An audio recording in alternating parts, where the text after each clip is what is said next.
Polycab India के shares की price लगातार गिरते जा रही हैं और करंटली अगर आप लोग एक हफ्ते में इस कंपनी के शेयर की परफॉर्मेंस को देखेंगे तो इस कंपनी के शेयर एक हफ्ते में 26% से ज्यादा गिर चुके हैं। और अगर आप लोग सिर्फ और सिर्फ 2 दिन के प्राइस ट्रेंड को देखेंगे तो यहाँ पर आपको पता चलेगा कि इस कंपनी के शेयर की प्राइस 21% से ज्यादा गिर चुकी है। जिसमें सिर्फ और सिर्फ थर्सडे की बात की जाए तो थर्सडे के दिन इस कंपनी के शेयर की प्राइस में 20% से ज्यादा का डाउनफॉल आया था।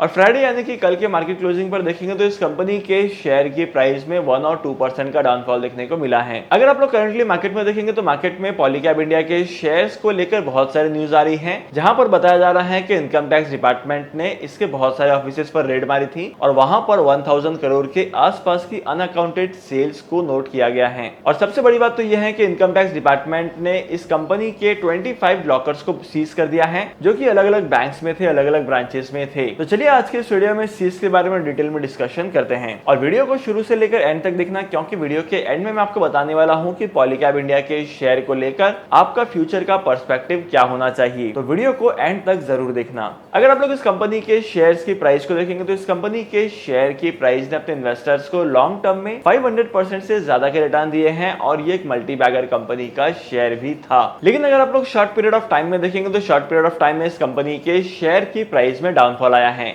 अब इसके पीछे का फर्स्ट एंड फॉरमोस्ट रीजन ये है कि इनकम टैक्स डिपार्टमेंट के सर्च पर इस कंपनी के अकाउंट्स में 1000 करोड़ के आसपास की अनअकाउंटेड सेल्स मिली हैं। अब इस चीज को जरा सा डिटेल में समझते हैं। देखो करंटली मार्केट में ऐसी बहुत सारी कंपनीज हैं जो छोटे मोटे लेवल पर अनअकाउंटेड सेल्स करती हैं, मतलब कि कुछ ऐसी सेल्स जिनका कोई रिकॉर्ड नहीं होता है। काफी बार क्या होता है कि बहुत सारी कंपनीज अपने कन्वीनियंस के हिसाब से रिकॉर्ड नहीं करती हैं, क्योंकि अमाउंट बहुत छोटा होता है या तो किसी और रीजन की वजह से इन्हें रिकॉर्ड नहीं किया जाता है। लेकिन जब इस अनअकाउंटेड सेल का अमाउंट बढ़ने लगता है और इस अनअकाउंटेड सेल का अमाउंट बहुत ज्यादा होता है, तब बहुत ज्यादा डिफिकल्टीज होती हैं इसके शेयर होल्डर को, गवर्नमेंट को, और इसी के साथ साथ टैक्स कलेक्शन में भी बहुत ज्यादा प्रॉब्लम होता है। लेकिन आखिर कंपनीज अनअकाउंटेड सेल्स करती क्यों हैं? अब कंपनीज के सेल्स न रिकॉर्ड करने के पीछे का रीजन होता है कंपनी के सेल्स को छुपाना, और ऐसा करने की वजह से कंपनी का बहुत सारा टैक्स भी बच जाता है। तो ओवरऑल कंपनी अपने प्रॉफिट के लिए भी अनअकाउंटेड सेल्स करती है, जिसकी वजह से अल्टीमेट फायदा इन कंपनीज को होता है। लेकिन पॉलीकैब इंडिया के शेयर्स में 1000 करोड़ के आसपास का जो अमाउंट है वो अनअकाउंटेड सेल्स का है, जो कि काफी ज्यादा है। अगर पॉलीकैब इंडिया ने 1000 करोड़ की सेल्स को रिकॉर्ड किया होता तो कंपनी के शेयर्स की पोजीशन अलग होती,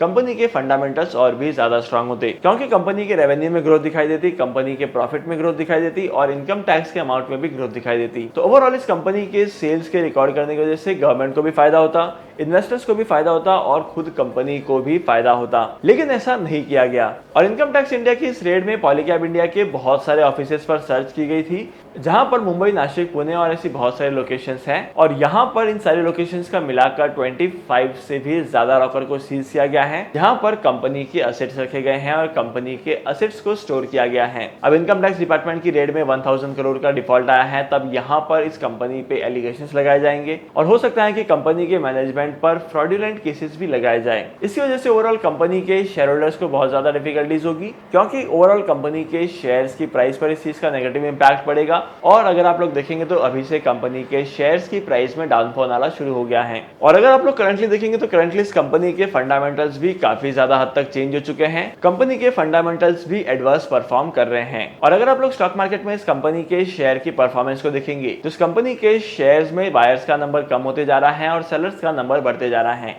कंपनी के शेयर्स को ज्यादातर लोग सेल करना चाहते हैं और इसी की वजह से आने वाले टाइम पीरियड में, तो इसी वजह से आने वाले 1 से 2 हफ्तों में इस कंपनी के शेयर्स की प्राइस नेगेटिव परफॉर्म कर सकती है और यहाँ पर आपको अपने इन्वेस्टमेंट्स के पोर्टफोलियो पर नेगेटिव रिटर्न दिखाई दे सकते हैं। आई होप कि अभी तक की वीडियो में आपको सिचुएशन समझ में आ चुकी है कि मार्केट की सिचुएशन क्या है इस कंपनी के शेयर को लेकर और आने वाले टाइम पीरियड में इस कंपनी के शेयर की परफॉर्मेंस कैसी रह सकती है। वेदर आप लोग इस कंपनी के शेयर में इन्वेस्टमेंट करने की प्लानिंग कर रहे हैं तो आई वुड पर्सनली से कि आपको थोड़ा सा वेट करना है और कंपनी के परफॉर्मेंस को ऑब्जर्व करना है। अगर कंपनी के फंडामेंटल स्ट्रांग रहते हैं लेकिन कंपनी के शेयर की प्राइस गिरने लगती है, तो ऐसे केसेस में आप लोग लॉन्ग टर्म के लिए इन्वेस्टमेंट कर सकते हैं और आपको अट्रैक्टिव रिटर्न्स कमाने को मिल सकते हैं, वो भी लॉन्ग टर्म में। डीमैट अकाउंट ओपन करने के लिए टॉप 3 ब्रोकर्स के लिंक आपको डिस्क्रिप्शन में मिल जाएगी, वहां पर जाकर आप लोग डीमैट अकाउंट ओपन कर सकते हैं और स्टॉक मार्केट में इन्वेस्टमेंट करना स्टार्ट कर सकते हैं। तो आज के इस इंपॉर्टेंट वीडियो को यहीं पर खत्म करते हैं। मैं आपको मिलूंगा अगली वीडियो में नए टॉपिक के साथ, एक इंटरेस्टिंग टॉपिक के साथ। तब तक के लिए signing off, happy investing and good bye.